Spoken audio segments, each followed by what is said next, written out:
Vamos então começar. Estamos prontos para levar a cabo essa conversa. Eu vou apresentar as pessoas para nós sabermos exatamente com quem estamos a falar. Doutora Rossana Manjata, PCA da ARSEC, Agência Angolana de Regulação e Supervisão de Seguros. Eu fiz a pesquisa via LinkedIn, porque não tivemos coragem de pedir currículo a esses senhores.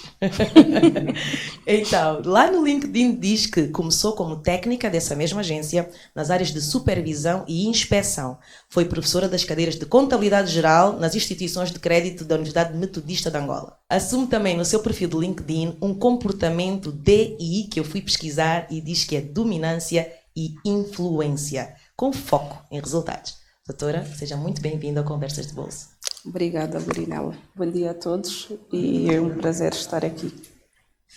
Nosso segundo convidado é o Dr. Álvaro Fernão, PCA do IGAP, Instituto de Gestão de Ativos e Participações do Estado, sob tutela do MINFIN. Como carreira profissional, encontramos uma vasta experiência no funcionalismo público angolano. Antes de liderar o IGAP, ocupou cargos de destaque como administrador não executivo no Banco Nacional de Angola e, a partir de 2022, diretor nacional de contabilidade pública e coordenador de operações da Sonangol Limited. Foi também distinguido com o prémio 30 Jovens Líderes do Futuro. Tem estado envolvido em importantes processos de privatização e foi também destaque na dispersão em bolsa das ações do Banco BFA. Está certo a minha pesquisa? Acho que sim. Bom dia, obrigado, Maria. Bem-vindo, Dr. Fernando. E aqui, por fim, o dono da casa, como eu disse, Dr. Luzolo de Carvalho, uma figura proeminente no setor financeiro e empresarial de Angola, conhecido pelas suas várias posições de liderança em instituições bancárias e empresas estatais. Atualmente ocupa o cargo de presidente da Comissão Executiva do BPC, mas já passou pelo Fundo Soberano, Sonangol EP, Conselho Nacional de Estabilidade Financeira e, entre outras posições, já foi diretor Private Premium do Banco Sol. Dr. Luzolo, está certo? Nem pouco mais ou menos, Não. mas Não? depois vamos... Corrigir? Teremos a oportunidade. Então, Tem que saber que perfil é esse do LinkedIn. Sejam todos muito bem-vindos a essa sessão. A sessão de hoje é sobre liderança. Não podemos começar sem perguntar diretamente a estes senhores qual é a sua perspectiva pessoal sobre o que é ser um líder. Doutora, por favor. Primeiras senhoras. Obrigada, Lorinela. Mais uma vez, bom dia. Liderança. Pronto, encontramos vários conceitos sobre liderança, mas, no meu ponto de vista, liderar em 2025 é saber que estamos num contexto de várias exigências, mas também de enormes possibilidades, porque, afinal, agora em 2025, as nossas equipas são muito jovens, com diferenças de idades muito significativas. Na ARSEC, por exemplo, a instituição que lidero agora, a média de idade é de 32 anos. E então, liderar, para mim, é nada mais, nada menos do que servir. Servir ao Estado, servir ao cidadão, mas servir, sobretudo, às equipas que depositam em nós todos os dias a confiança de os indicar o caminho. Para mim, isto é liderar. Muito obrigada, Dr. Álvaro. Obrigado, Marina. Peço que isto aqui não está ligado. Mas pronto, está a falar um bocado mais alto. Portanto, liderar é transformação, não é? É influenciar pessoas, cuidar de pessoas para atingir resultados. E, entretanto, entre as pessoas e resultados temos ferramentas, temos tecnologias. O que faz, para mim, ficar difícil de liderar é transformar. Não é? E temos que transformar pessoas, temos que transformar o ambiente, temos que transformar para atingir resultados. Vivemos num mundo de transformação constante. Ou seja, a nossa vida é transformação. Né? Crescemos de manhã, à tarde, à noite. Nós não estamos estáticos. Mas como pessoas, nós estamos habituados ao conforto de estabilidade. Portanto, o exercício difícil é conseguir transformar e levar as pessoas, como todos nós, habituados à estabilidade, a mudanças transformacionais para atingir resultados extraordinários. Perfeito. Obrigada. Doutor Luzolo, o que é para si liderar? Obrigado. Gostei da definição que o Dr. Álvaro... Devemos tratar-nos pelos nossos nomes aqui. Acho que é bom. Gostei da intervenção do Álvaro. Então, todos os dias faço-me essa pergunta, o que é liderar?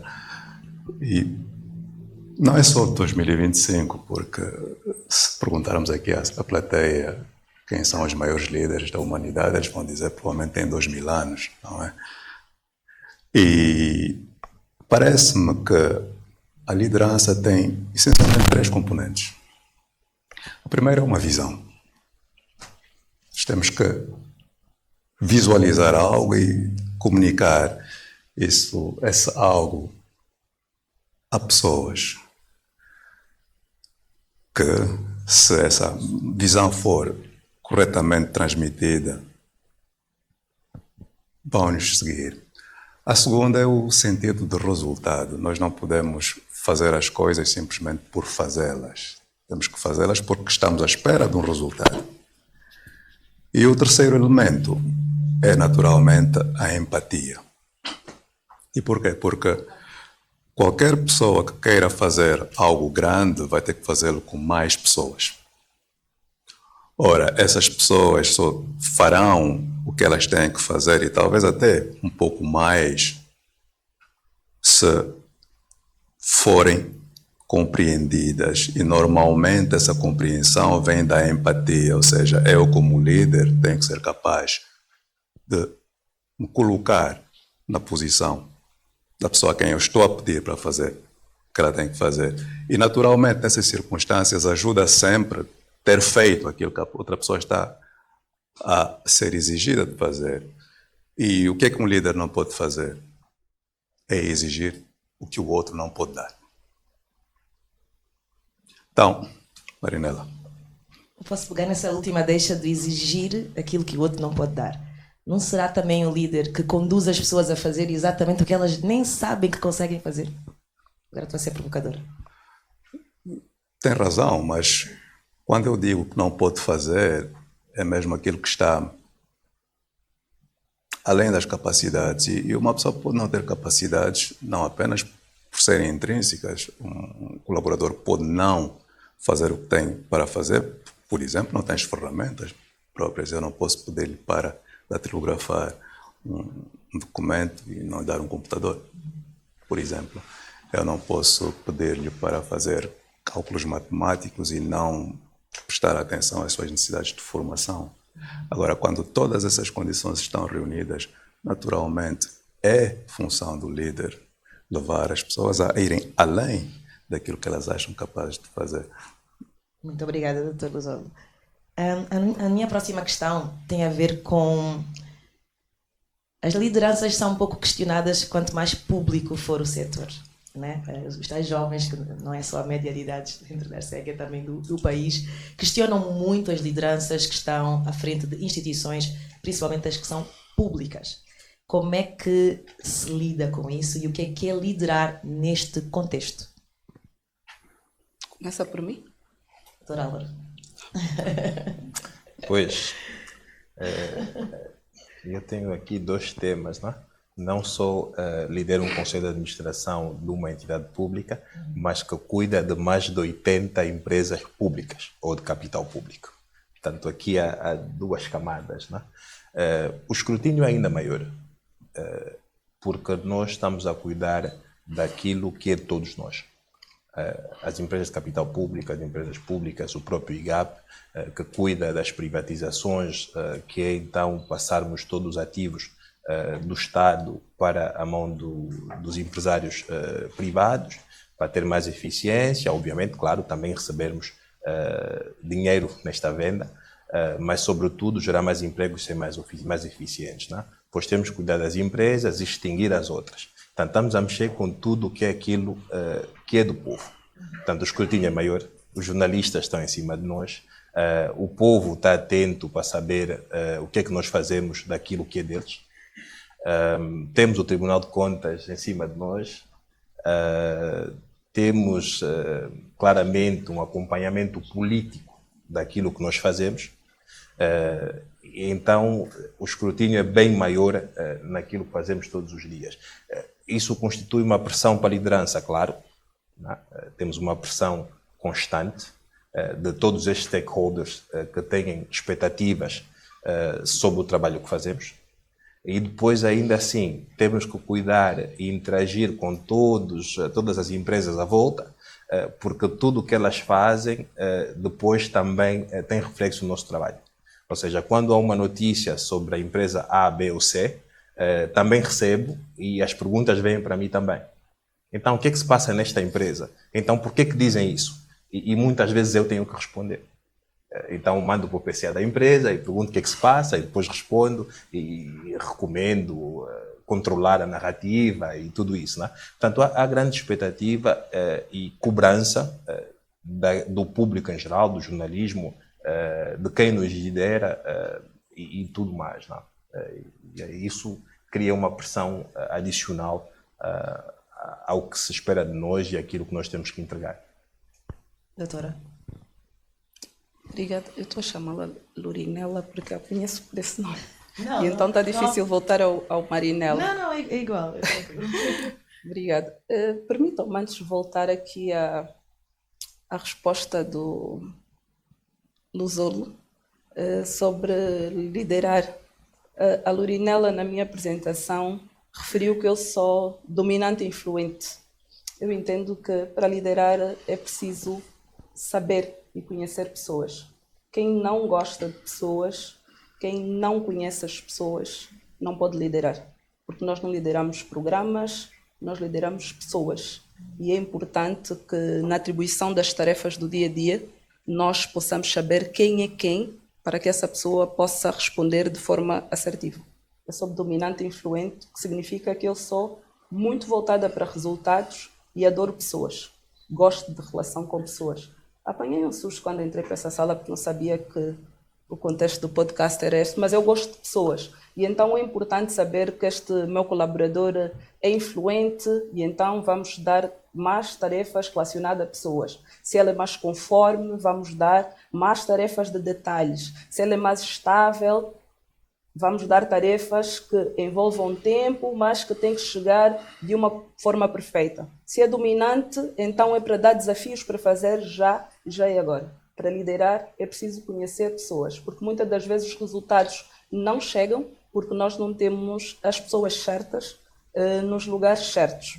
Em relação ao papel do líder, deixa-me dizer que o papel do líder nas instituições públicas é diferente, muitas das vezes, do papel do líder nas instituições privadas.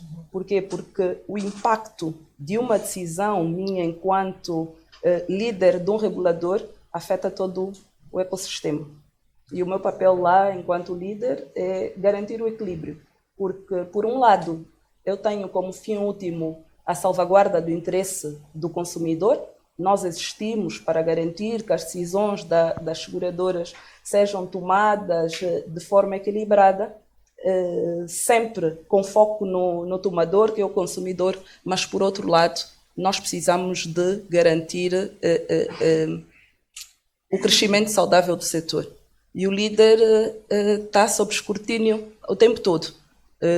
Como disse o Álvaro, nós temos escrutínios técnicos, da imprensa, está todo mundo atento a nós, ainda mais nesta altura em que a nova geração de líderes é muito jovem. Então vivemos este escrutínio constante e mediático, e isso exige de nós disciplina, rigor, documentação rigorosa e bastante equilíbrio, porque as decisões elas devem ser tomadas sustentadas sempre em evidências e não em impulsos. Perfeito. Eu aqui gostaria de pegar e perguntar, será a comunicação direta, clara, com o público, com os clientes, com as instituições, um caminho para que vocês, enquanto líderes, se possam proteger e até antecipar algum ruído em relação ao facto de liderar empresas públicas? Sim, precisamos ser a todo tempo transparentes. Nós, no regulador, a cada decisão que tomamos, temos uma pergunta estratégica. E a pergunta é simples.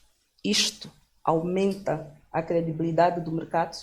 Porque nós trabalhamos num setor onde a base é a confiança. E então, se sim, é para avançar. Se não, é para eliminar de imediato. Perfeito. Vou agora passar para um ponto que é extremamente importante, que tem a ver exatamente, como dizia aqui a doutora, tem a ver com pessoas, né? Pessoas são pessoas.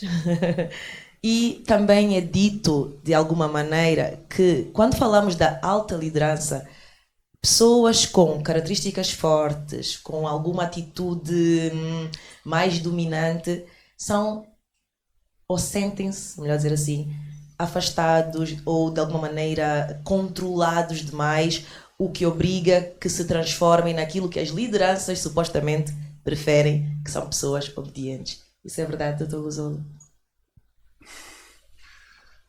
Perfis fortes. Então, penso que devemos distinguir aqui Vê lá o que dois é que vais tipos de falar. pessoas. A Luinela já disse aqui que eu sou dominante, então a sala está toda... Eu acho que ela disse porque está no teu link dele. Exatamente.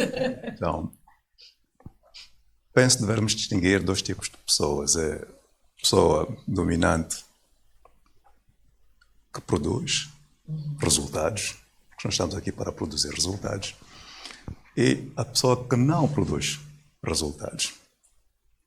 Então, tratando-se da pessoa que produza resultados, a minha visão é muito simples. Se há um tema no ajuste desta pessoa ou com a sua liderança direta ou com o grupo na qual ela se insere, então tem que ser canalizada, tem que ser balizada, tem que ser aconselhada e normalmente aí, se não é possível fazer, se chegar-se a esse resultado com a liderança direta, então um nível acima, uma boa conversa, nós estamos aqui a falar de chamada de atenção, nós estamos a falar de administração, uma conversa costuma-se ter resultados. O que nós queremos é que essa pessoa produtiva gere resultados. Pronto. Tratando-se das outras pessoas, então, uma pessoa de personalidade forte, mas que não produza resultados. Aqui o caminho é muito simples. Primeiro é claramente advertir essa pessoa de que o que ela está a fazer não está certo. Se não for o suficiente, essa pessoa deve ser afastada. E normalmente a Lei Geral do Trabalho tipifica os comportamentos que acabam por prejudicar o grupo todo. E se houver algum problema, algum conflito, se não quisermos criar fricções entre os colegas, porque alguns têm que fazer essa abordagem com o colega tóxico, chamemos-lo assim, então envolver apoio jurídico externo não é uma má ideia. Perfeito. O que é que o Dr. Álvaro acha disso? Dos egos, dos perfis fortes, contaminação ou não de equipa? É verdade que os líderes não gostam desses perfis? O que é que me diz? Em geral, os líderes não gostam, em geral, desses perfis porque são difíceis de gerir. Mas eles podem ser bem aproveitados, não é? Com conversas, com melhor enquadramento e, como já foi dito antes, nós temos que conhecer as pessoas e eventualmente fazer trabalhos com consultorias, com RH, para fazer o mapeamento destes perfis. Temos que conhecer os perfis de cada um. E o que chamamos de pessoas difíceis são pessoas que têm opinião forte, não é? Ouvem pouco, impõem-se demais e às vezes extrapolam daquilo que são as suas competências e limites. Portanto, estamos a falar que isso pode ser resolvido com regulamentos, dependendo do nível em que está a pessoa, né? E conversas. Eu sou muito a favor de acompanhamento externo. Externo. Eu até hoje faço consultorias em liderança, ou seja, recebo consultorias de liderança, contrato essas consultorias e faço 2 por ano. É constante, tem que se moldar, os desafios são diferentes, todos os anos nós temos um objetivo diferente não, mas estamos numa etapa diferente do objetivo estratégico da nossa instituição. Portanto, o que eu fiz em 2025, vai haver um ajuste em 2026, as pessoas também se ajustaram e eu não posso estar estático, né? Mas as pessoas, claro, quando chegar ao extremo, tem que afastar, né, para não contaminar as equipas, mas temos que trabalhar com elas e enquadrar no melhor lugar. E isso, às vezes, tem que ter a conversa, às vezes superior, às vezes externa, para melhor ajudar essa pessoa, né? O problema não está quando a pessoa já está lá, o problema está naquilo que nós chamamos fit and proper, né? É ter a pessoa, o perfil certo para aquele lugar. Se a pessoa já está lá, temos que trabalhar com ela e melhorar isso tudo, tentar ajudar o máximo possível. E termos sempre atenção na hora de colocar pessoas, de ter o perfil certo, sobretudo comportamental. Porque num CV, por exemplo, nós só temos componente técnica, né? Tem um MBA, foi diretor aqui, foi diretor ali, foi administrador aqui, mas qual é esse perfil? E quando estamos a formar uma equipa, colocamos essa pessoa lá, temos que saber o que é que nós queremos dessa equipe, né? Já viu como é que o Lusol é calmo, né? Então, se colocarmos a Rossana no grupo, não há problema. Né? Não sai faísca. Tem aqui dois perfis compatíveis. Se colocarmos dois homens alfas com posições fortes, muito provavelmente, se não houver inteligência emocional, vai haver problemas. Então, é mais ou menos por aí. A doutora Rossana gosta de pessoas com perfil DI, dominância e influência? Aceita na equipa? Como é que as lidera? Gosto. Todos os perfis estão aptos a liderar. Nós só precisamos de saber se eles vão liderar o quê. Por exemplo, um influente é apto para liderar pessoas, porque ele naturalmente gosta de pessoas. Já nasceu com esse equilíbrio. Há uma frase muito comum, mas que é bastante assertiva, que diz que nós contratamos as pessoas pelos seus currículos e as demitimos pelos seus comportamentos.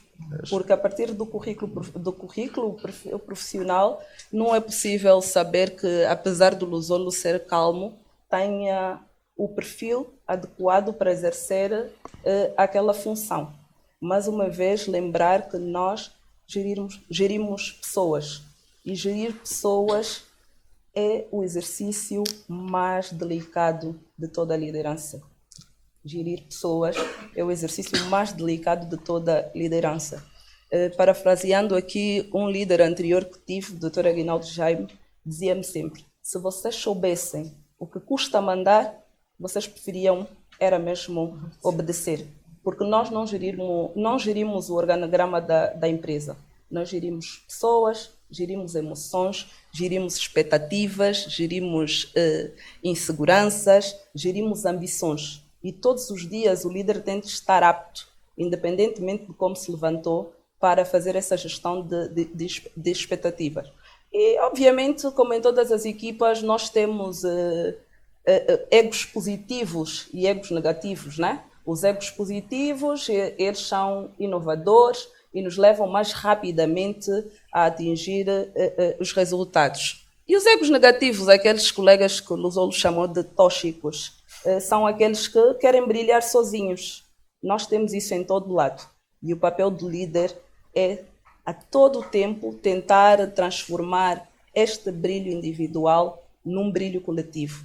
Tentar passar para este liderado que não é sobre independência, é sobre interdependência, que já vivemos num mundo em que o meu resultado hoje, independentemente de não trabalharmos na mesma instituição, depende do resultado do Fernão, porque muitas das vezes eu tenho de ligar ao Fernão para alinhar uma ou outra expectativa, e então não é sobre competição, é sobre cooperação. E o líder tem de passar todos os dias isso à equipa. Eu já vivi situações complexas em que havia desalinhamento, percepções contrárias diversas. diversas, apesar de ser nova, mas diversas. E o que aprendi com isso foi calma, respirar, escutativa, comunicação direta. E eu acho que uma comunicação direta resolve muito mais problemas do que reuniões longas. É mais fácil chamar, alinhar perspectivas, perceber.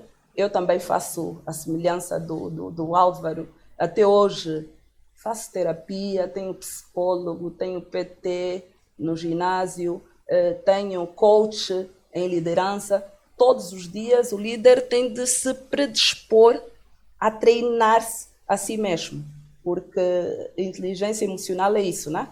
Conhecermos a nós mesmos, extrair e darmos o nosso melhor e tentar conhecer os outros enquanto lideramos e tirar deles o melhor. Para terminar a minha abordagem, eu acho que o líder tem de definir o tom cultural. A cultura organizacional... Isso é exatamente a minha próxima pergunta. A cultura organizacional tem de começar no líder. Respeito, disciplina, responsabilidade, colaboração. Quando o líder é coerente, mesmo que tenhamos um tóxico, ela acaba por se alinhar ou ele mesmo se demitir. Amém os vossos liderados. Sim, senhora. Íamos exatamente falar sobre cultura organizacional, ainda dentro desse tema de gestão de egos e liderança. Por quê?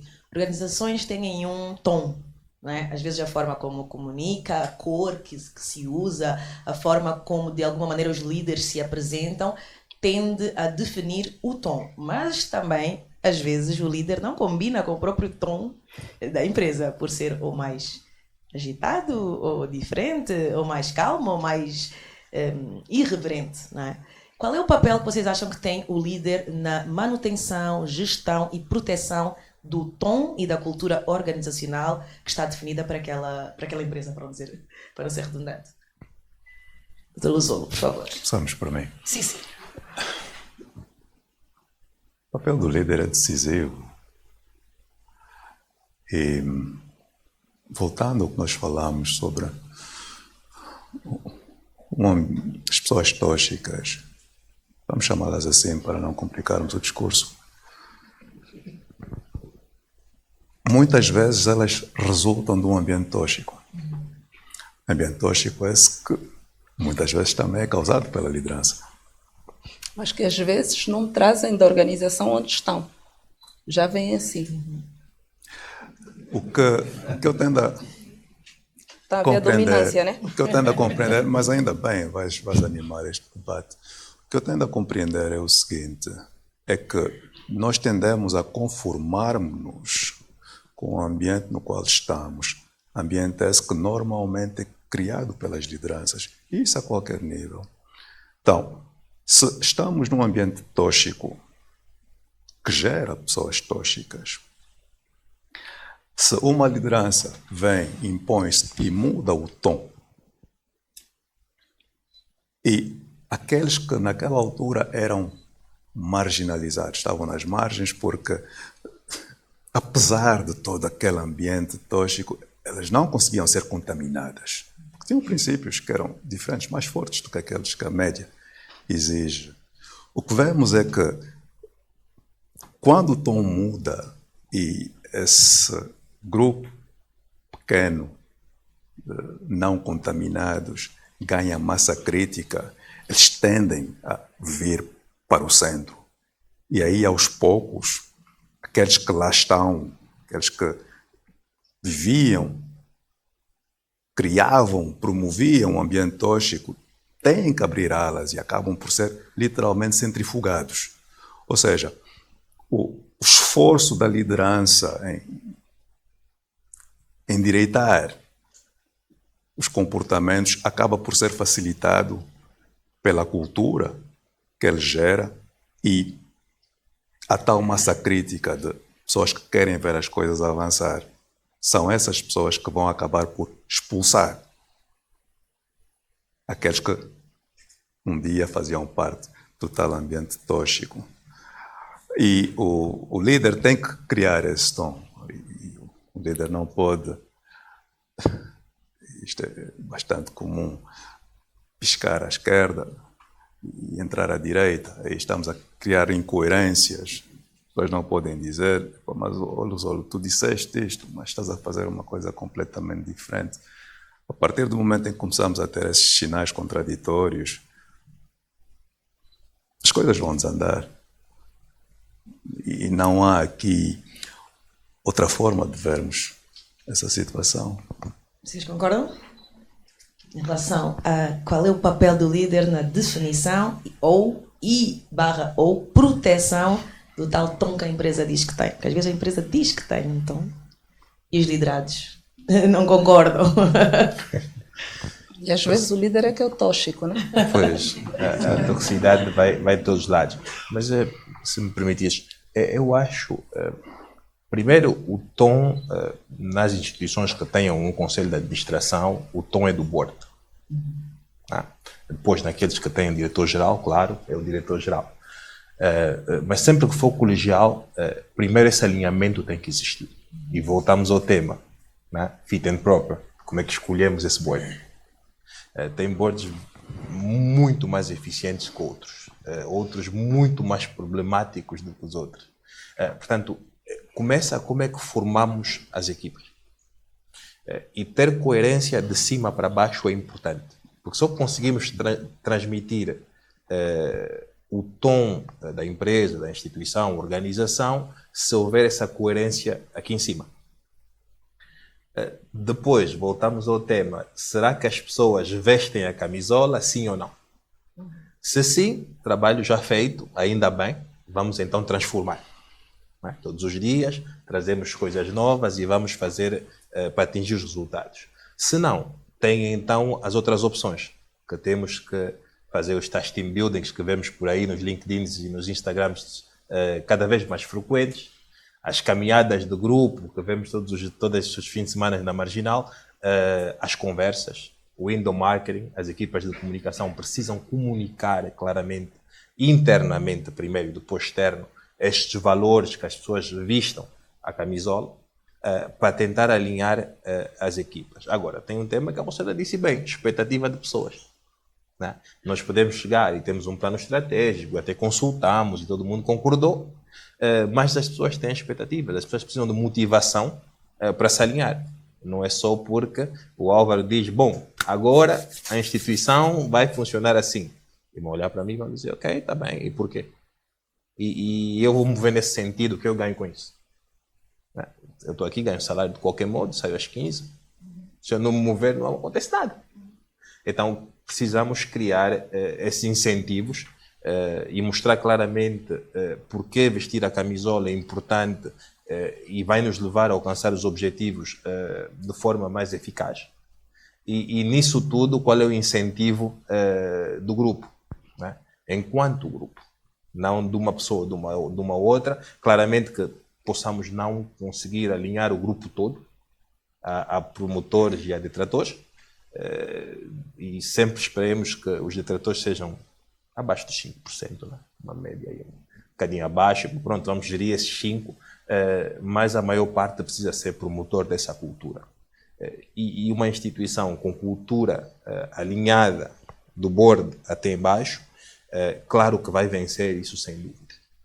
Portanto, o exercício do líder e da liderança dos conselhos de administração, das comissões executivas, também está aí o desafio, né? Conseguir alinhar, e quando é o BPC ainda pior, tem um conselho de administração, uma comissão executiva, e sabemos que em várias instituições no país, lutas entre PCEs e PCAs que nem se entendem, aquilo mina a instituição toda. E muitas vezes precisamos intervir e fazer trocas. Dizer, pronto, falta mais 3 meses para o mandato acabar, vamos só esperar isso aqui, já vamos mexer. Né? Então, esses alinhamentos são necessários. Sempre que podemos, vamos pedir intervenção. Nós, IGAP, nas empresas públicas, fazemos intervenções, pedimos ajuda, se necessário, aos ministros para intervir sempre que necessário, quando nós não conseguimos, mas é preciso alinhamento de cima para baixo. Quero ouvir a doutora. Eu vou ser rápida porque eu subscrevo aqui a opinião do Luzolo e do Fernão, na medida em que o líder define o tom, mas há um aspecto em que na nossa cultura muitas das vezes nós descuramos. O líder define o tom na medida em que ele orienta o caminho, mas não é um caminho que ele decide sozinho. Existe uma coisa que está acima da liderança, acima do board, que é a identidade organizacional. A identidade organizacional deve ser seguida por todos, da base ao topo. Aquela nossa missão, visão e valores não pode ser greenwich, não pode ser para inglês ver. Deve ser para todos cumprirem e deve ser a base das nossas decisões todos os dias. E enquanto líderes, nós devemos treinar os nossos liderados a saberem para que é que nós estamos aqui, onde queremos chegar e o que é que norteia as nossas decisões. Quase todos os dias que eu vou às minhas direções de supervisão e inspeção, quando eu tenho uma dúvida e sinto um desalinhamento entre dois líderes, eu pergunto: qual é a nossa missão? Isto responde à nossa missão? E até mesmo em reunião de conselho de administração, quando não há quórum, nós voltamos à missão. Porque a missão nos redireciona a todos. A missão nos lembra do porquê que nós existimos, porquê que nós estamos chamados, onde queremos chegar e que valores devem alinhar as decisões que são tomadas. E que não pode ser pelas nossas próprias emoções, mas que deve haver coerência e transparência com base naquilo que nós decidimos como nossa identidade. É como se fosse aquela Bíblia que nós vamos visitar, para deixarmos de estar a ser guiados só pelas emoções, vamos saber porque é que estamos aqui e a partir daí voltamos, ok. Então Sim. Não é que este tem razão ou aquele, a empresa funciona assim, a empresa se comporta assim. Sim, não é sobre o Fernão, sobre o Luzolo ou sobre a Filomena. A identidade organizacional está acima do board. A instituição está acima do board. A instituição em primeiro lugar. Agora isso deve definir o tom. Uma intervenção aqui. Álvaro, disseste algo interessante. Vestir a camisola para atingir os resultados. A minha experiência aqui no banco é algo diferente. Parece-me que depois de nós começarmos a atingir os resultados, os nossos colegas começaram a vestir a camisola. E tem aqui muitos diretores que estão presentes, e obrigado pela vossa presença e o vosso tempo, que me diziam: os nossos colegas lá atrás tinham vergonha de exibir o passe, escondiam os passes, e as almoçaradas de sábado eram um inferno, porque eram bombardeados com perguntas, críticas sobre o BPC. A partir do momento em que os resultados começaram a ser produzidos, depois poderemos falar como é que alcançamos esses resultados. O orgulho foi outro. Ou seja, alcançar resultados é um fator de congregação. Acaba por ser um fator de união e geração de outros resultados. Muito obrigada. Foi uma partilha bem bonita. Que eu também realmente tratava muito mal meus amigos do BPC. Já trato melhor. E agora, como é que os trata? Agora eu sou. Agora eu, quando vou, a menina do BPC. Bom, aqui uma outra questão que tem a ver com estratégias práticas. E que basicamente o que eu quero saber é o seguinte. No nosso contexto, estamos a falar de Angola, estamos a falar de nós e das nossas instituições. A liderança funciona melhor autoritária, com foco na disciplina, ou na base da comunicação, empatia, sala para jogar ténis, dormir, né? Nós vemos que a Google tem, a Apple, a Amazon. Nós estamos nesse nível, conseguimos liderar, deixando as pessoas, por exemplo, definir os seus horários, desde que entreguem resultados, ou ainda precisamos aqui de uma autoridade, regras, controle extremamente forte sobre os liderados? Começo eu. Quem quiser. Então, a forma como eu, Zolo, vejo a coisa é a seguinte: eu que acabo por fazer com os administradores, tem aqui uma administradora, tem vários diretores, do meu pelouro é dar o objetivo. Agora, a rota, os meios de transporte que vão ser usados para levar a mercadoria e fazê-la chegar intacta e atempadamente, é a responsabilidade deles, porque eles existem mesmo para isso. E aqui, como eu costumo dizer, não há crianças. Neste banco não há crianças. Temos pessoas responsáveis e que sabem qual é a missão do banco. Então, uma vez a missão dada, compreendida, cabe-me a mim tirar os bloqueios onde eles existirem. Não é? E há alguns elementos que nós temos que dar às equipas, e isso vale não apenas para mim, mas também para a administradora, para os diretores que aqui estão. Peço desculpas. Tem que ser na caneca do BPC. Tem que ficar aí para ser vista. Publicidade. Então, na execução da tarefa, o colaborador precisa ter a escolha. Foi o que eu disse. Olha, o destino é aquele. Escolha a rota, desde que não seja muito longa, não seja muito complicada. Escolha a rota. Tem que ter tempo. Eu não posso chegar e exigir, mais uma vez, de alguém um relatório de 100 páginas para entregar amanhã. Não está certo, não é justo. E muitas vezes o que também acabei por descobrir é o seguinte: tenho aqui um acionista, tenho aqui um regulador, vai dizer, olha, Luzolo, precisas de entregar isto aqui amanhã. E eu sei que isso vai pressionar as minhas equipas. A minha função de líder é, nessas ocasiões, pegar no telefone, ligar PCA. Não vamos conseguir fazer isto nesse prazo. Precisamos de mais alguns dias.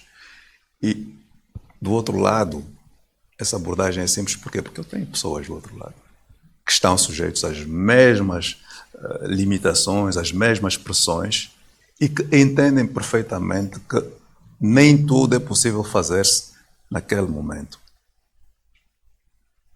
E que dão essa margem, sabendo que deste lado também estamos a fazer o nosso melhor para cumprir os prazos.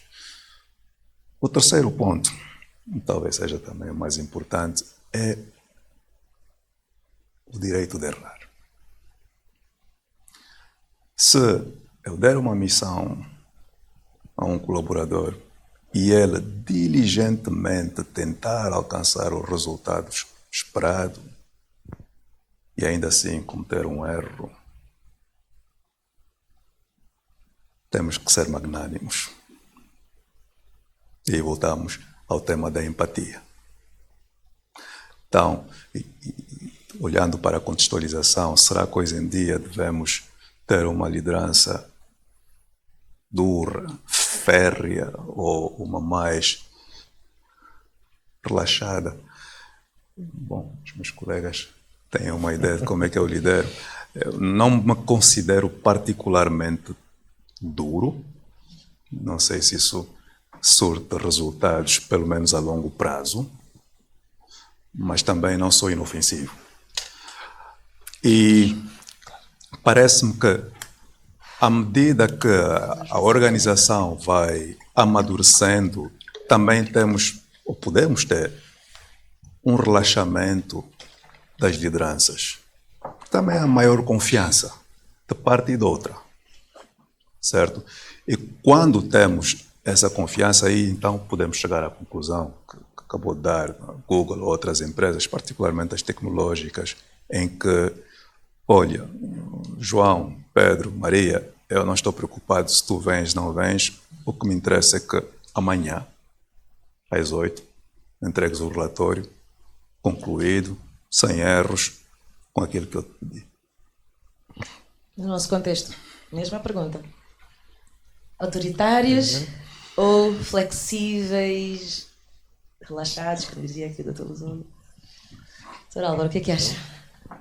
Bem, estou assim com uma cara séria, né? E hoje propositadamente coloquei uma t-shirt, mas é propositado, a camisa está no escritório. Ele disse, pá, estou muito sério, tenho aqui um bocado mais descontraído.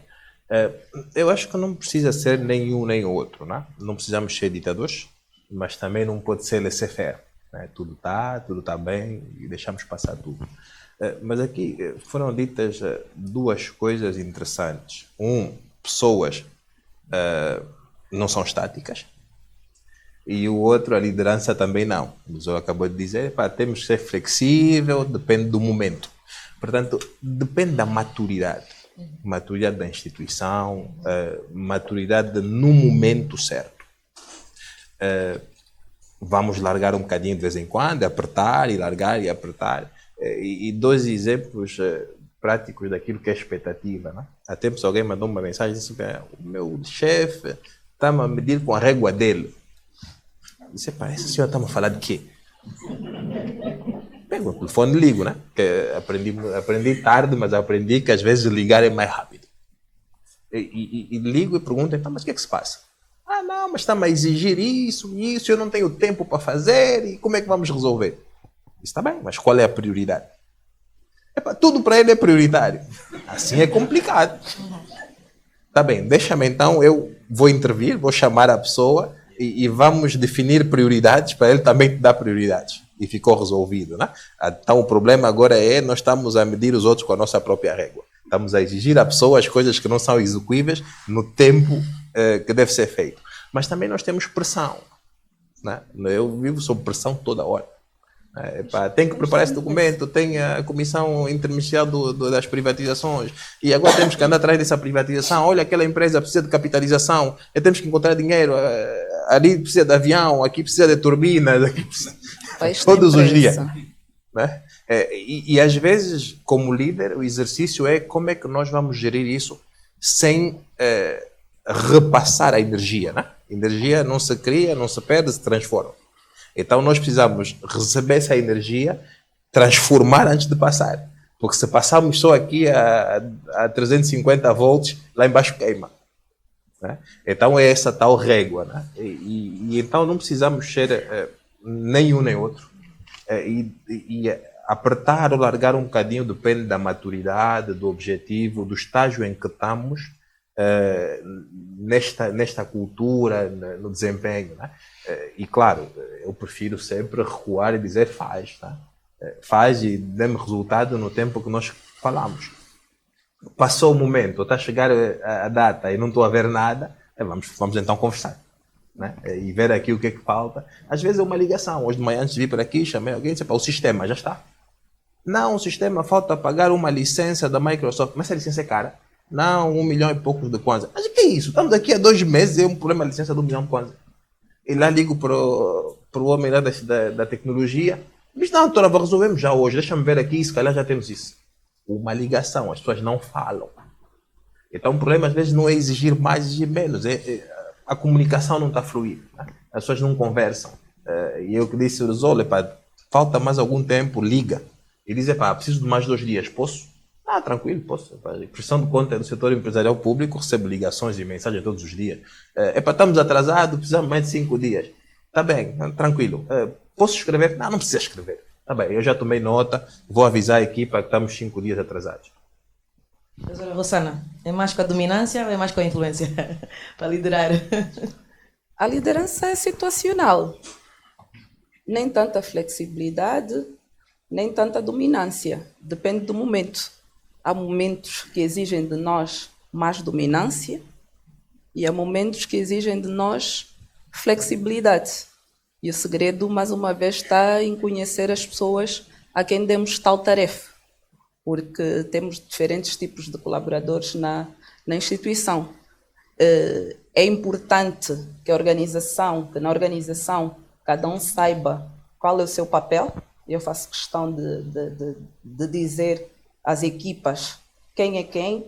Nós temos vários líderes e vários tipos de liderança e nós podemos a todo o tempo liderar sem título, né? Mas ninguém pode perder de vista qual é o seu papel. Nós temos tático, operacional e estratégico. Eu sou estratégica, mas o operacional tem que saber qual é o trabalho dele e o tático também. E todos nós temos que saber que o resultado de um compromete ou a má prestação de um compromete o resultado de toda a organização. Então, há momentos em que nós precisamos de ser mais dominantes, mas há momentos que, conhecendo o perfil do colaborador, você precisa de ser mais flexível. E isso tem que ser em toda a vida da organização. Nós temos momentos de trabalho, de entrega de resultados, mas também temos team buildings, temos ginásticas laboral, temos massagens, e então a liderança tem de ser situacional. Eu não vou agora num momento de ginástica, ei, e agora faz. Não, a liderança tem de ser situacional. Depende do momento em que nós estivermos. Desculpa, Rosana, tem massagem? Tem terapia para os colaboradores. Sério? Sim, tem. Tem terapia para os colaboradores, acompanhamento em processo de coach, isso faz deles mais felizes e faz com que entregam melhor. Eu preciso aprender. Muito bom. Vou roubar umas ideias. O nosso próximo ponto tem exatamente a ver aqui com o que foi, coisas que foram ditas. E principalmente tem a ver com gestão de expectativas. E o que é que nós estamos a falar agora? Os liderados são diferentes, como já foi dito aqui, e há pessoas que são efetivamente extremamente focadas para resultados. Entraram aqui, entrei para aqui, quero fazer carreira, daqui a 3 dias eu quero estar naquela cadeira, portanto eu sou focada, muito ambiciosa e vou atrás. Mas eu sento-me ao lado de uma pessoa que está tranquila, se o salário cair, está tudo bem. Empresas como as que vocês lideram, públicas, um bocadinho pesadas, no sentido, né? Tudo que é uma empresa pública é um bocadinho mais pesada, né? Na forma como ela é gerida, porque gera ao lado, ou prestando contas, né? A governos, instituições, etc. Como é que nós fazemos para conseguir continuar a ter aquele colaborador focado e ambicioso num ambiente que nem sempre permeia isso? Ou seja, se eu vou receber igual, né? Ou eu fico mais lenta e mais preguiçosa, ou eu influencio os outros a serem mais focados e ambiciosos. Normalmente fica tudo um bocadinho mais lento. Como é que se faz essa gestão liderando empresas públicas? Doutor Álvaro. Pois isso é difícil, não é? Quando é que premiamos o desempenho individual e quando é que premiamos o desempenho coletivo? Uma experiência, agora temos que fazer uma festa de final de ano e a proposta... Fiz, semana passada. Já? Eu tenho que me ajustar um bocado a você. E então foi a proposta do RH nós premiarmos algumas pessoas. E em discussão, levantou-se um colega do board e disse, devíamos premiar os departamentos e todos. E aí todos paramos, mas premiar todos por quê? Ele disse, está bem, mas é porque nós atingimos vários objetivos que nós tínhamos traçados esse ano e devíamos compensar todos, precisamos motivar todos. E a discussão foi se era o momento de fazermos para todos e incentivarmos todos, estamos todos de parabéns enquanto grupo chegamos lá, e como é que íamos tratar individualmente daqueles que entregaram mais, se esforçaram mais e estavam sempre presentes para não caírem depois no também não preciso fazer muito, que basta nós chegarmos lá e está tudo bem. Decisão, ok? Para o Natal, é Natal, estamos todos em família, vamos premiar os departamentos, depois vamos encontrar uma forma de premiarmos então aquele desempenho individual. Portanto, precisamos dos dois, precisamos manter a equipa coerente e eficaz para os objetivos, mas não podemos perder de vista o esforço individual daqueles que deram suor e sangue, esforço, tempo e não tiveram com as suas famílias muitas vezes, né? Trabalham sábado, trabalham até às 22, respondem e-mail, mas aqui a Rosana vai me dizer que não deviam responder e-mail tão tarde, né? Mas respondem e-mail tarde, trabalham no fim de semana. Como é que nós compensamos esses? E nós precisamos também compensar individualmente. Doutor Luzolo, uma empresa como o BPC, como é que fazemos?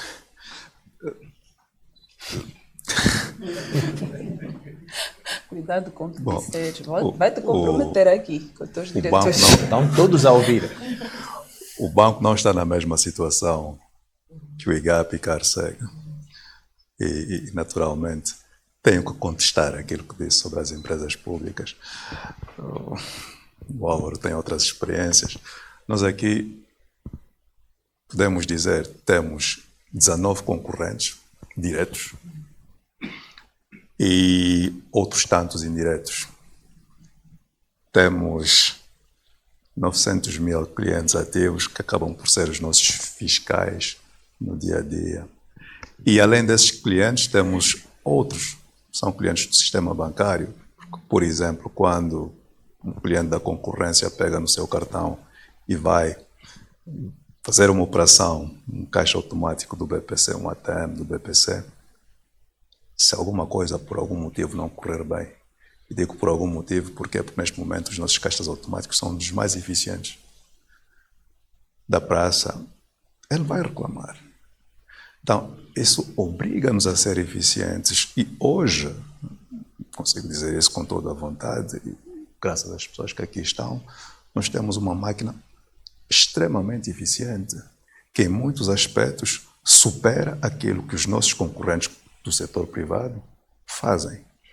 Então, queria deixar isto aqui claro. Depois, tratando-se dos colaboradores, temos um que quer trabalhar e o outro não tanto. Mais uma vez, não estamos na mesma situação. Para nós, e acho que foi provavelmente uma das maiores transformações que tivemos neste banco, o cliente deixou de ser uma abstração. Hoje, neste banco, temos aqui vários diretores, chefes de departamento, os técnicos. Nós temos que fazer o nosso salário. Arregaçar mangas, sujar as mãos, botas nos pés, vamos para o terreno, ir buscar negócio. E é esse negócio que vai fazer a recompensa daquele que está a produzir. O outro, mais uma vez, vai ser centrifugado. Está aí o diretor Gunter, homem dos recursos humanos, aquele que trata dos temas que realmente mais nos afligem, que são os dos nossos colegas. Semana passada tivemos uma reunião com o sindicato, pois porque, mais uma vez, os nossos trabalhadores não têm que lidar com essas situações. E um dos temas foi que um colega não estava disposto a fazer o extra. E o diretor Gunter abordou a questão com o gerente. Dizer, olha, temos aqui um colega que não está disposto a fazer este extra, que é opcional no banco. Mas é uma opção que dá direito a benefícios. E o gerente respondeu muito naturalmente. Se ele não quiser, não há problema. Mas também não vai receber o prémio do fim do mês. Porque aquele prémio do fim do mês depende daquilo que ele está a fazer durante o mês. Então, mais uma vez, neste banco, aqui, com esta liderança, aqueles que não se alinharem, aqueles que estiverem simplesmente à espera do salário no fim do mês vão ter que se queixar àquele senhor ali, e para as câmaras indiquei o diretor Gunter e perguntar, mas o meu salário é pequeno, não estou a fazer. Não, faz mais e vais ganhar mais, como o teu colega que está ao lado. Então, na verdade, premia-se, não é?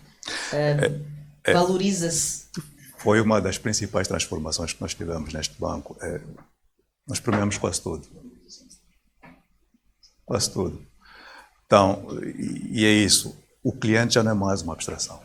Hoje, mais do que qualquer outro comercial num banco, o comercial do BPC sabe qual é o valor de um cliente. Perfeito. Doutora Rossana, como é que funciona? Lorinela, tal como o Zolu disse, tratam-se de instituições diferentes. Nós, enquanto reguladores, lidamos com várias expectativas, além da expectativa do próprio colaborador. Estamos a falar de expectativas do governo, dos operadores do mercado, da mídia e dos colaboradores internamente. E, obviamente, a verdade é que ninguém trabalha só por salário, né? O colaborador, ele entrega mais quando ele se sente reconhecido. E isso tem que fazer parte do nosso dia a dia. Salário, dinheiro, é motivador de curto prazo. nunca vai ser suficiente. Ainda que nós dermos um aumento agora, daqui a 3 meses, eu já sinto que ganho mal outra vez, porque o paladar não retrocede. À medida em que temos mais dinheiro, aumentamos as nossas necessidades, né?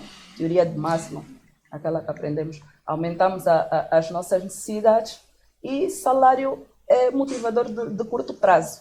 Mas ainda assim, nós na RSEG também premiamos a meritocracia, à medida em que temos uma avaliação de desempenho, onde os colaboradores são igualmente avaliados pela sua prestação, em bom, a melhorar, muito bom ou mal, e consoante essa avaliação de desempenho, os prêmios são dados com base no salário base e numa percentagem. Se está a melhorar, é 20% do número de prêmios que forem dados, se ele é bom, é 40%, se ele é muito bom, é 60% e por aí além. Fora isso, nós temos um plano motivacional que eu sinto que, na maior parte das vezes, ele vale muito mais do que as premiações em dinheiro, porque nós queremos que os colaboradores se sintam parte. E então temos estratégias que vão desde esta avaliação de desempenho, almoço com o administrador do Pelouro uma vez por mês, um happy hour uma vez por mês não. Um semestre fazemos um happy hour com todos os colaboradores e no outro, cada administrador sai uma vez com a sua equipa, porque queremos que eles sintam que estamos unidos no mesmo propósito e com o mesmo objetivo. Nós premiamos o colaborador que melhor entrega, no final do ano é o mais simpático e o mais colaborativo. Mas todos os trimestres nós premiamos o colaborador que mais entrega e dá-lhe a oportunidade de ter assento no conselho. Não contribui para as decisões, mas não vota nas decisões, mas está lá sentado a ouvir e aprender. E obrigamos que os líderes façam outros líderes, na medida em que quando um líder sai, o técnico ou o chefe de departamento que está a substituir recebe a comissão de gestão daquele mês na ausência do líder. Eu acho que estas políticas e outras fazem o colaborador sentir-se parte da instituição e, em consequência, entregar mais, porque ele sabe que faz parte de um propósito maior. E salário é motivador de curto prazo. Muito, muito obrigada. É exatamente por aí que vamos. Nem sempre as empresas têm todo o dinheiro do mundo. Há momentos de vacas magras. Por outro lado, o conforto financeiro ainda é aquele supostamente motivador principal da nossa sociedade. As pessoas são avaliadas pelo que têm e pelo que podem fazer pelos outros. Enquanto líderes, enquanto pessoas que têm que inspirar outras, como é que vocês consideram esse tema de crise financeira, mas motivar colaboradores inseridos nas vossas instituições? Quando nem sempre é o prémio, nem sempre é aquele extra monetário financeiro. Como é que fazemos? Salvamos o Álvaro, mas pronto. Estou a jogar em casa. Perdão. Penso que a Rossana já deu aqui uma pista. O reconhecimento, particularmente quando ele é público, e com essas iniciativas, são muito boas de integrar os colegas em um propósito maior. Fazem diferença. Algo que também costuma fazer diferença e é raramente discutido é a compreensão do colaborador no quadro geral daquilo que é feito. Vamos imaginar, temos aqui uma caneca e essa caneca tem um BPC. Se eu pedir a alguém para fazer aquele B, aquela cor, e não lhe disser para que aquele B serve, no fim do dia, depois de ter feito vários Bs desses, terá uma certa compreensão do seu trabalho e uma certa motivação em voltar, regressar no dia seguinte. Agora, se lhe dissermos que, olha, o que tu estás aqui a fazer é marca do BPC, que vamos a fixar numa caneca, que servirá para o podcast do BPC Conversas no Bolso e que amanhã será vista por todos. Aí a compreensão e a motivação do colaborador em estar dentro daquilo que ele faz e fazê-lo melhor dispara. E é o que nós costumamos ver em filmes de engenheiros que estão a trabalhar no lançamento de uma nave para além da atmosfera terrestre. Cada um trabalha num aspecto bastante limitado, porque são estruturas extremamente complexas. No entanto, quando a nave descola, a felicidade é global. E é isso, enquanto ele está a fazer aquele parafuso, aquele cabo, aquela placa, ele sabe para que é que ele está a trabalhar. E, naturalmente, os seus níveis de motivação disparam, independentemente do dinheiro, como a Rosana disse, porque, a dada altura, a motivação que o dinheiro gera, ela desaparece. Não é? A Rosana fala em 3 meses, acho que são 6 meses. São 6.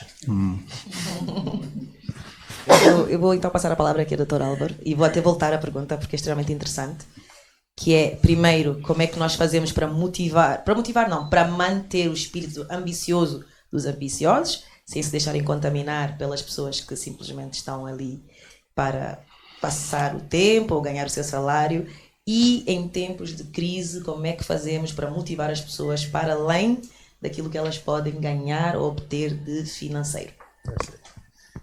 Já tinha respondido a primeira, né? A parte já estava, então. de motivar então o grupo individual, a recompensa. Para estabilizar. Era mesmo. Do nosso lado, nós, enquanto instituto público, temos pouca margem de manobra para fazer incentivos financeiros. Né? Tem o Tribunal de Contas, escrutinados altamente, o BPC também é escrutinado pelo Tribunal de Contas, mas pronto, eu sigo as regras do Orçamento Geral do Estado e ele não.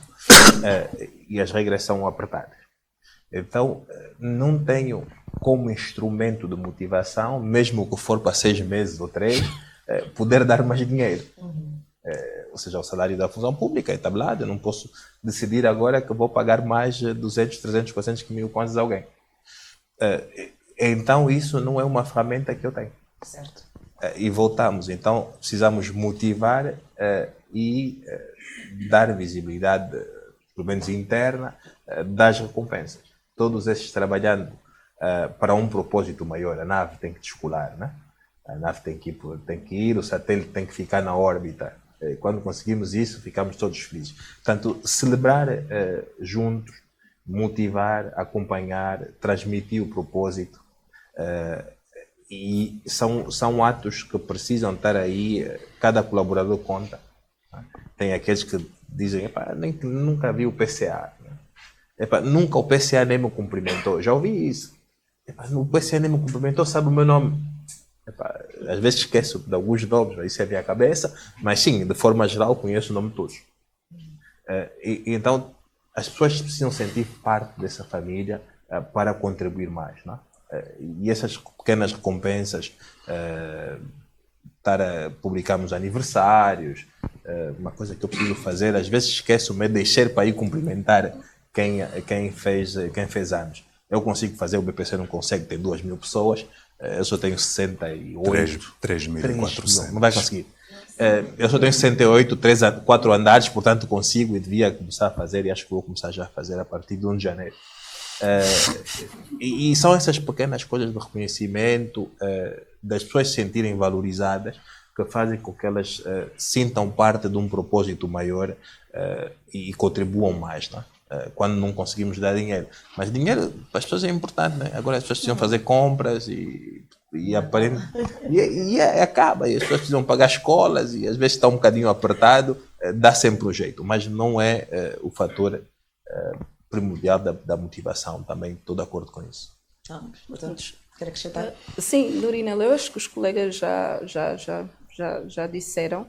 A maior parte das coisas é trazermos, sem prejuízo do dinheiro, né? Trazermos um sentido de propósito às pessoas, elas saberem para que é que elas estão lá. Eu acho que faz com que elas contribuam melhor. quando elas se sentem parte das decisões. Nós, na ARSEC, também, apesar de termos algum dinheiro que podemos ajudar as pessoas de vez em quando, isto depende muito daquilo que nós arrecadamos. E o Estatuto diz que nós podemos usar até X% das nossas receitas com o pessoal.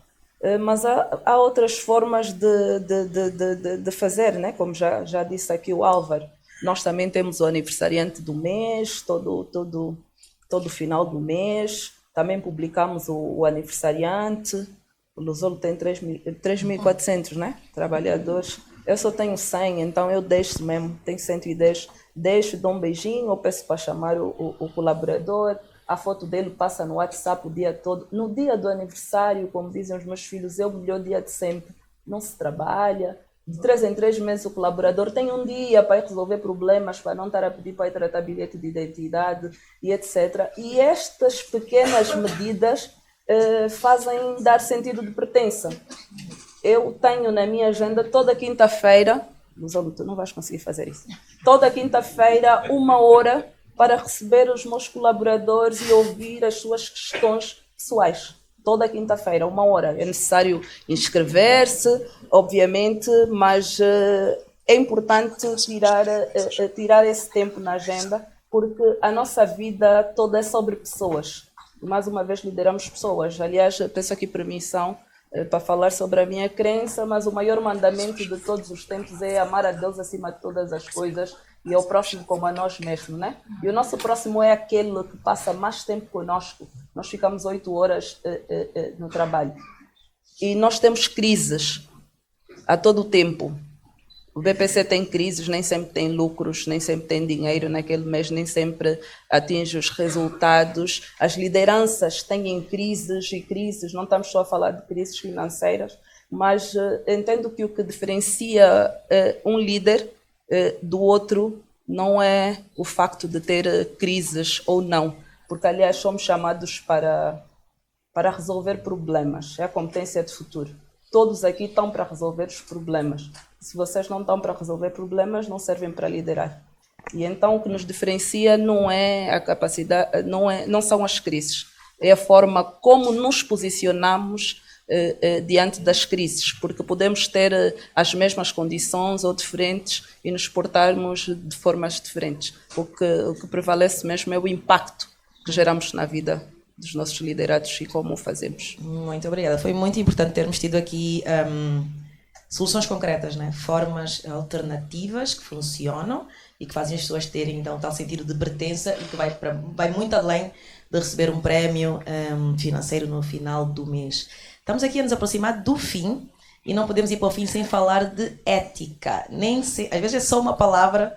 Às vezes está ali só nos livros, nos cadernos, na definição do que é empresa, mas nem sempre é possível de passar o que é que significa realmente ética dentro da nossa instituição, o que é que às vezes não é proibido, mas fica muito mal fazer, e a forma como inspiramos os colaboradores, principalmente, a manterem-se íntegros em ambientes de muita pressão, e às vezes a pressão dos clientes, a pressão dos parceiros, etc. Eu queria que vocês falassem um bocadinho sobre isso, sobre os dilemas éticos que acontecem dentro das vossas instituições e como é que um líder pode então ser um exemplo de integridade, passar esses valores, contornar as necessidades e a própria pressão que os clientes fazem para que os colaboradores sejam menos éticos, principalmente nas instituições públicas. Ética? Ética? Ética. Pronto. Ética. Eu comecei de propósito, porque o Lusolo estava a beber água. Ética para mim é fazer a coisa certa, ainda que todo mundo faça errado. O certo é certo, ainda que todos façam errado. E não sei para o Lusolo, isso é tudo provocação. Não sei se para o Lusolo, mas para mim e o Álvaro, ser éticos não é um luxo, é um dever. É um dever com o Estado, é um dever com o cidadão. E os dilemas éticos sempre aparecem, principalmente nas funções em que nós estamos agora são funções políticas e nós temos pressões políticas, interesses empresariais, expectativas de pessoas, mas enquanto líderes eu acho que nós devemos ter uma linha muito clara, que é que o interesse público está acima dos nossos interesses individuais. Enquanto gestor público, essa deve ser a linha clara. No meu setor segurador, a ética é um ativo muito, muito valioso, porque sem ética perdemos credibilidade e sem credibilidade perdemos autoridade. Muito bom. Doutor Álvaro? Depois do que disse a Rosana, até dá medo de falar, né? Terminou ali. Foi um fecho. Pois, duas notas então que eu vi aqui, credibilidade, né? Autoridade. E autoridade. É claramente o que temos. Nós temos, enquanto gestor público, então, aqui deste lado, temos o dever, e juramos isso no dia das nomeações, né? Juro por minha honra ser fiel à pátria angolana, respeitar a Constituição e tudo isso. Então, nós juramos respeito às leis, à Constituição e à pátria. Portanto, é claramente o que nós temos que cumprir. E isso nos leva ao dever de ser ético e o dever do cuidado da coisa pública. Agora, as tentações éticas, assim se posso chamar. Chama pressões. Pressões. As pressões éticas são constantes. No que eu faço, que é a gestão de empresas públicas, já tem menos aí, não tem muita pressão técnica, mas privatizações, existe essa pressão. Não diria constante, existe. Então, enquanto líder, a minha missão é mostrar uma postura ética, não só mostrar, mas praticar uma postura ética para que a instituição também se alinhe ao nível da expectativa. Depois, perdemos credibilidade se nós não tivermos essa postura interna, mas eu tenho que ser capaz de defender a instituição que dirijo, a dizer, não, eles não fazem isso. Mas eu paguei, não pagou nada. Há tempos alguém mandou-me uma carta a dizer, mas eu vou ficar com aquele terreno porque tem uma bulldozer que alguém do IGAP entregou. Eu disse, não, chama essa pessoa para vir me dizer quem é. E nunca apareceu. Porque chega um momento, temos que transmitir às equipas um sentido ético e temos que ter a certeza de que a nossa instituição está naquele nível. E eu tenho essa certeza. Então, consigo dizer, venham dizer quem é. E não aparece. Né? Então, mas as pressões vão continuar. Temos que conseguir criar barreiras, claramente, com regulamentos, com palestras, com endomarketing, mensagens de e-mails e WhatsApps a incentivar e a relembrar, né? Pequenos lembretes, nós precisamos de pequenos lembretes, que nós precisamos ser fiel à pátria angolana. Dr. Luzolo, como manter a integridade em ambientes de muita pressão? Os colegas do painel já resumiram a situação e subscrevo 100% aquilo que eles disseram sobre a necessidade de olharmos para a coisa pública e pôr-la acima de tudo. No entanto, eu olho para esse tema da ética numa outra perspectiva e que é que no meu dia a dia suscita mais problemas e tem a ver com problemas pessoais dos colaboradores, dos membros da organização, e são legítimos, mas colidem com os interesses da organização. Então, como é que eu, como líder, lido com uma situação em que a organização tem determinadas normas e tem um colaborador que faz parte da organização. A organização são pessoas, têm interesses legítimos que colidem com essas normas e isso ocorre essencialmente com temas de saúde.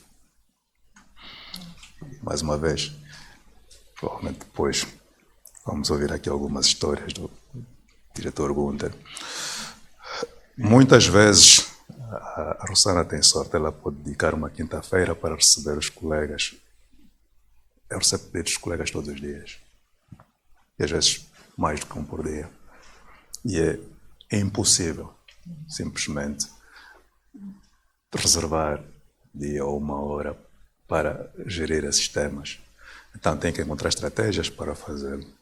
Mas como é que eu fico quando um colega que está numa determinada província do país, tem a criança doente e tem que vir para Luanda ou para uma outra cidade que tenha condições para acudir à criança? Como é que eu faço isso quando tenho normas bastante rígidas? Porque nós somos 3.400. Como dizem, Luzolo, tu não podes fazer isso. Certo? Tu não podes ajudar esta pessoa nesses termos que ela está a solicitar. E não só, não é? Então, alguém uma vez mandou-me uma mensagem a pedir ajuda numa situação dessas e eu disse, nós temos 3.400 almas aqui, cada uma com as suas dores. Então, não é razoável exigir, seja lá quem for, que equacionemos qualquer um desses temas de forma isolada. Eles têm que ser isolados, têm que ser enquadrados num quadro normativo alargado e um grupo heterogéneo, grande, que se pretende, antes de tudo, manter-se coeso e funcional. A Marinela referiu muito bem, se eu fizer algo que vai contra os procedimentos, porque se nos abstrairmos das normas do banco, é o certo, nós temos que ajudar. A empatia.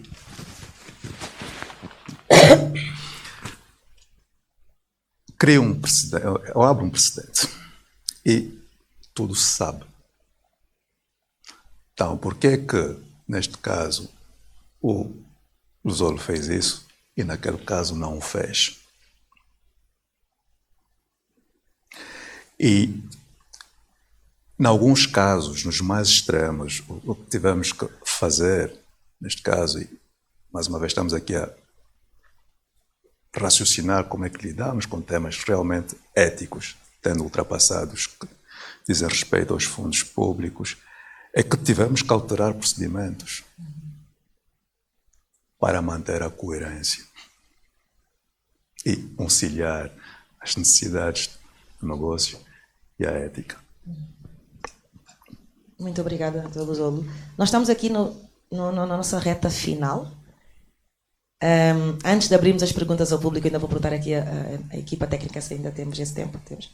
Antes de abrir, fizemos uma pergunta a todas as pessoas que passaram aqui pelo Conversas de Bolso, que basicamente é uma avaliação de nós como país.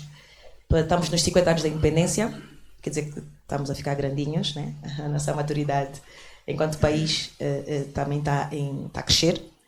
E tivemos que ser um tipo de líderes até aqui, né? E como todos os pais, os filhos dão-se comidinha na boca quando são criancinhas, depois começa a introdução dos alimentos sólidos, né? E depois já nem são os pais que definem mais o que é que eles comem. Portanto, o que importa aqui nesse momento é avaliar, nesta fase em que estamos, de 50 anos de um país, como é que vocês consideram que serão as lideranças, ou o que é que vocês consideram que deverá ser um bom líder para os próximos anos aqui do nosso país? E é uma pergunta que eu deixo mesmo para vocês decidirem a ordem de resposta. Que existe, se calhar, uma reflexão. Posso? Quem é o líder dos próximos 50 anos da Angola? Quem são os líderes, né? Quem são os líderes dos próximos 50 anos? É muito tempo, 50 anos é muito tempo para definirmos agora um perfil de liderança, né? Mas diríamos nos próximos 10, 15 anos, seria olhar para as pessoas, né? É isso que temos Falamos aqui que liderança é olhar para as pessoas, é transformar, portanto não vai mudar essa essência. É olharmos para as pessoas e entendermos a necessidade das pessoas e conseguir fazer com que os objetivos maiores, estabilidade para todos, a maior parte pelo menos, sejam atingidos. Desenvolvimento. Né? E esses líderes estão aí, existem. Né? E cada um está a fazer o seu trabalho no seu lugar. As coisas estão a andar.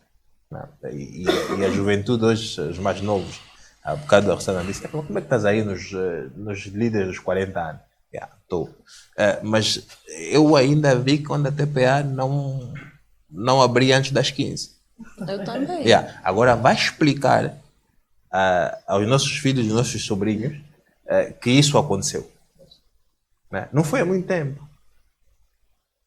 Portanto, nós vamos ter que liderar uma população mais informada, uma população que quer coisas mais rápido, porque é uma geração de TikToks e Instagrams e AI e criptomoedas.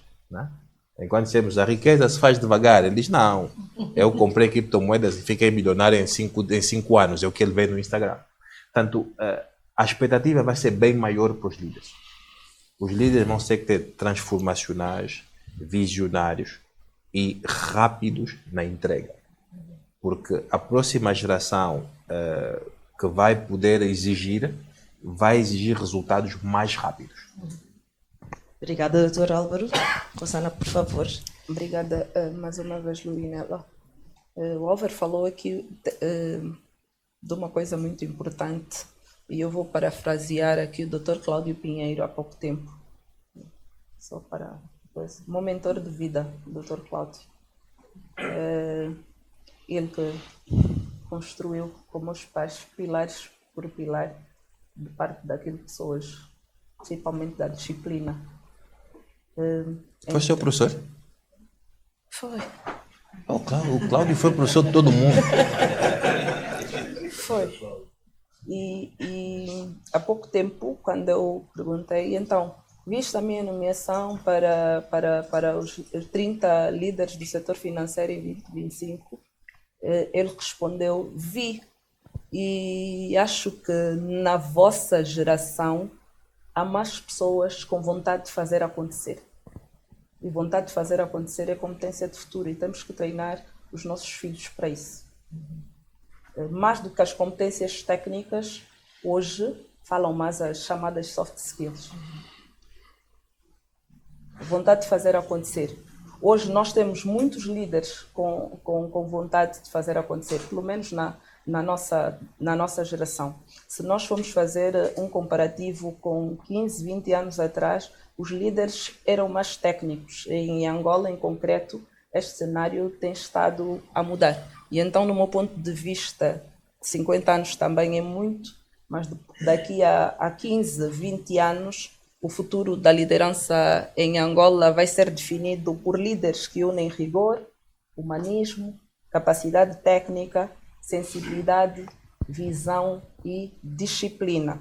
Eu acredito muito que o país está a passar está a entrar para uma nova etapa de liderança, uma liderança mais transparente e mais comprometida com resultados. Eu ainda há dias vi uma formação que eu quero muito fazer, que é como lidar com a nova geração, porque a nova geração tem necessidades e comportamentos muito diferentes. Eu tenho senhores de 28 anos na Arcega chorarem porque perderam um team building. E então as lideranças têm também de se adaptar a isso. Nós, enquanto líderes, temos a responsabilidade de deixar as instituições mais fortes do que nós encontramos. E se fizermos isso, certamente, ainda que não seja no final do mandato, teremos cumprido a nossa missão. Muito, muito bom. Doutor Lusolo. Marinela, acho que cada geração tem os seus desafios e o Álvaro e a Rosana referiram as qualidades ou as virtudes que o líder deve ter hoje, amanhã, nos próximos 15, 20, 50 anos, quem sabe. No entanto, uma boa liderança é um conceito ou uma realidade universal e intemporal. No meu entender, um bom líder há 2000 anos será um bom líder hoje e daqui a 2000 anos. Visão, resultados, compaixão. Muito bem. Palmas, por favor. Nós estamos no fim, não é? Estamos no fim deste episódio, a season final. Lorinel, deixa-me só Claro. fazer um... Eu estava a dizer, falei sobre a minha líder, né? Mais uma vez para dizer que salário é motivador de curto prazo. Mais do que o salário que ganhamos, eu penso que para os meus colegas também, para nós é importante o tratamento que temos da nossa liderança, porque ela valida a nossa meritocracia, deixa-nos trabalhar e faz-nos sentir perto. Ainda que tenhamos outras propostas, muitas das vezes mais aliciantes, o sentido de pertença, a responsabilidade de serviço público e estar a trabalhar com uma liderança que inspira, dá-nos vontade todos os dias de fazer mais e melhor para a única Angola que temos. Muito bom. Eu, depois desta, vou pedir uma salva de palmas. E vou também pedir aos dois senhores aqui que façam as notas finais, começando pelo Dr. Álvaro e depois terminamos no Dr. Luzolo. Notas finais e breves, por favor, para a nossa sessão terminar de maneira inspiradora. Eu já fiz, né? Eu acho que sobre um resumo de tudo isso que falamos aqui as pessoas são importantes. As pessoas precisam de ser cuidadas para cuidar de resultados. Temos, obviamente, líderes excepcionais. Eu tive a oportunidade de trabalhar com líderes fantásticos. Gelima Massano, Archer Mangueira, Vera Daves, todos top em liderança, pessoas que têm soft skill acima daquilo que é o normal de nós, né? Sabem tratar, têm trato fácil com as pessoas e conseguem levar o grupo todo a objetivos claros e terem resultados acima dos expectáveis, não é? Portanto, tenho até agora essa grande honra. Portanto, tenho um espelho para copiar e eu acho que precisamos, todos nós, alinhar-nos às lideranças, comunicar mais. Para servir melhor? Sim, para servir melhor Angola e os angolanos. E acho que precisamos, no fim do dia, amar uns aos outros, como dissemos, né? É bíblico para quem não é cristão, desculpa, mas acho que as outras religiões também têm a mesma orientação. Somos todos pessoas, né? Independentemente de cargos, nós precisamos nos tratar como pessoas. Uma salva de palmas, por favor. Dr. Luzolo, palavras finais, notas finais. Bom, o que me parece é que somos todos nós, cada um ao seu nível, à sua medida, líderes. Todos nós lideramos alguém e temos que nos comportar como tal.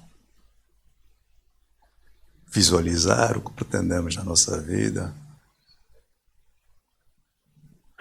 procurar os resultados e rodearmos-nos das melhores pessoas que temos que encontrar forma de as motivar e de as trazer para nós. E a partir daí, bom, tudo é possível com gênio, pura força de vontade e uma crença inabalável num futuro melhor. E lá chegarmos. Vamos chegar. Uma salva de palmas, por favor. Muito obrigada a todos. Nós chegamos ao fim deste episódio e também encerramos aqui a primeira temporada do Conversas de Bolso, o podcast do BPC.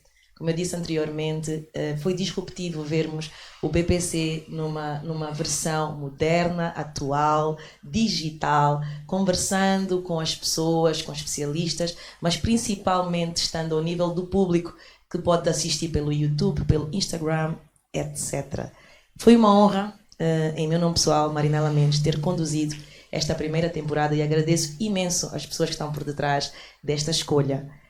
Hoje falamos sobre liderança. Os desafios da liderança, eles não desaparecem, eles se transformam. Aqui foi dito que o líder de há 2000 anos é um líder bom, ou pode ser, se for um bom líder, nos próximos anos. Portanto, não há uma única forma de liderar, nem uma única forma de inspirar. No final do dia, é sobre o propósito, é sobre aonde nós queremos levar tanto as pessoas que estão sob nossa responsabilidade, como o país como um todo. Agradecemos aos PCAs a presença, a disponibilidade, a partilha, a vulnerabilidade. Aprender com quem está lá à frente é, sem dúvida, um acelerador do nosso próprio desenvolvimento. Agradeço, em nome do BPC, a presença de todos que estão aqui. Já falei em nome do BPC, meu Deus. A presença de todos que estão aqui e despeço os telespectadores desta temporada, desta primeira temporada do Conversas de Bolso. Uma salva de palmas a todos e muito obrigada.